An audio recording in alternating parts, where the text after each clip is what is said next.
you ever been betrayed by your wife on your wedding day, and then faced an even more heartbreaking scene after a near-death experience? During my wedding reception, I make a toast to my wife's true love. He smashes his wine glass in retaliation and snaps, "I lost to you and allowed you to marry Isabel, but you shouldn't have humiliated me in public." My wife, Isabel Eaton, is furious. She calls me petty and says she's disgusted by men like me who get jealous over the smallest things. She rips her veil off and runs after her true love. I chase her, wanting to explain myself, however a car rams into me. Isabel turns to glance at me but doesn't stop as she goes after her true love. I'm taken to the hospital to be rescued, however my heart dies despite my body recovering. Upon regaining consciousness, I call my father. I've cut off contact with him for the past 3 years, but it's time to cave. I'll go ahead with the marriage alliance, Dad. Even on the day I was discharged from the hospital, there was still no sign of Isabel Eaton. Throughout the time I was hospitalized, she didn't drop by to visit me, not even once. With my right arm still in a cast, I had no choice but to take a cab home, yet when I got there, I couldn't unlock the door no matter what I tried. Left with no other option, I called Isabel. When the call connected, it was the voice of Cameron Dunn, Isabel's first love, that I heard through the speaker. "Oh, you're back, Jeremy. Izzy is in the shower," Cameron said. Before I could say anything, I heard a click and the door was unlocked from the inside. Cameron cheerfully ushered me in.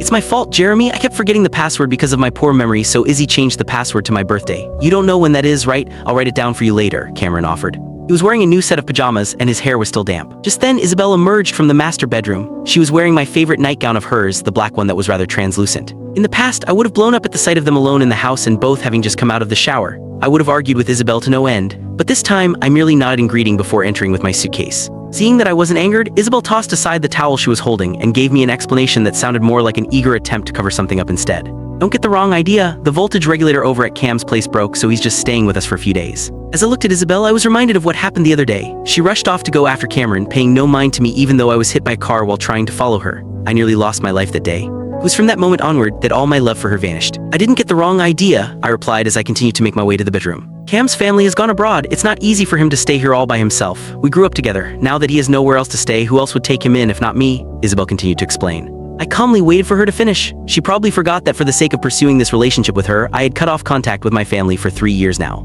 Cameron didn't have it easy, huh? What about me? She was standing in my way, so I had no choice but to halt in my tracks and repeat myself. I already said I didn't get the wrong idea about anything. Grabbing my arm, Isabel snapped, "You've been giving me attitude since the moment you entered the house, Jeremy, and now you won't even listen to me properly when I'm trying to explain the situation to you. What more do you want?" I finally lost all my patience. Shrugging her hand off, I uttered icily, "I told you, I haven't misunderstood anything." My broken arm hadn't fully recovered yet. It was giving me so much pain that I had no choice but to drop my suitcase, allowing it to fall with a low thud. After turning the lights on in the bedroom, I was immediately greeted by the sight of a pale blue men's underwear on the bed, along with a black women's underwear with one strap broken. Startled, Isabel scrambled to grab them. "We accidentally got some of our things wet just now, so we left them here to dry. Don't read too much into it," she hastily said. I looked around the bedroom. It was a complete mess. There wasn't even a place for me to set my things down. Click the link on the homepage to watch the full follow-up for free.